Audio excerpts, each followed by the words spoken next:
Assalamualaikum warahmatullahi wabarakatuh. Perkenalkan, nama saya Winda Ari Lavita, NIM 154, dari Prodi Hukum Keluarga Islam. Di sini saya mau membahas tentang interpretasi hukum dalam kasus tindak pidana korupsi.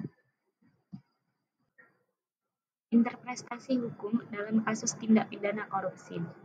Korupsi memiliki definisi yang luas dan dapat mencakup berbagai bentuk tindakan, seperti suap, pemerasan, penggelapan, dan gratifikasi.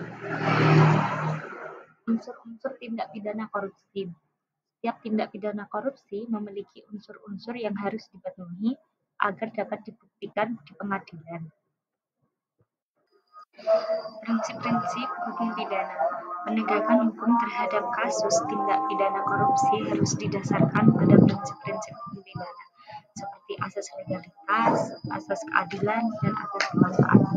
Dalam interpretasi hukum, perlu dipertimbangkan prinsip-prinsip hukum pidana tersebut, agar penegakan hukum terhadap kasus tindak pidana korupsi dapat dilakukan secara tepat dan akurat.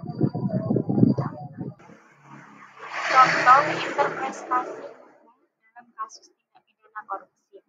Pada tahun 2019, Mahkamah Agung memutuskan bahwa gratifikasi yang diterima oleh penyelenggara negara yang berhubungan dengan jabatannya merupakan tindak pidana korupsi. Keputusan MA tersebut merupakan interpretasi terhadap ketentuan pasal 12B ayat 1 Undang-Undang Pemberantasan Tindak Pidana Korupsi yang sebelumnya hanya mengkriminalisasi gratifikasi yang diterima oleh penyelenggara negara yang berhubungan dengan jabatannya dan menguntungkan diri sendiri atau orang lain atau suatu korporasi. Pada tahun 2002, DPR mengesahkan Undang-Undang Nomor 19 Tahun 2002 tentang perubahan atas Undang-Undang Nomor 31 Tahun 1999 tentang pemberantasan tindak pidana korupsi. Undang-undang tersebut merupakan interpretasi terhadap ketentuan-ketentuan yang mengatur tentang tindak pidana korupsi dalam Undang-Undang Pemberantasan Tindak Pidana Korupsi yang sebelumnya.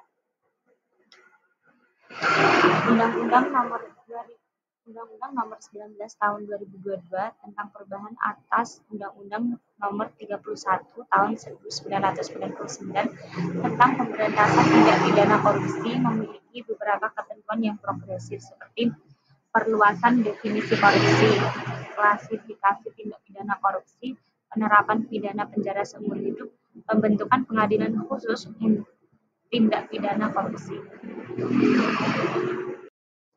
Interpretasi hukum dalam kasus tindak pidana korupsi di Indonesia masih terus berkembang. Hal ini penting untuk memastikan bahwa penegakan hukum terhadap kasus tindak pidana korupsi dapat dilakukan secara tepat dan adil, serta dapat memberikan efek jera bagi pelaku korupsi. Sekian dari saya, terima kasih. Jika ada tutur kata yang kurang berkenan, saya mohon maaf. Wassalamualaikum warahmatullahi wabarakatuh.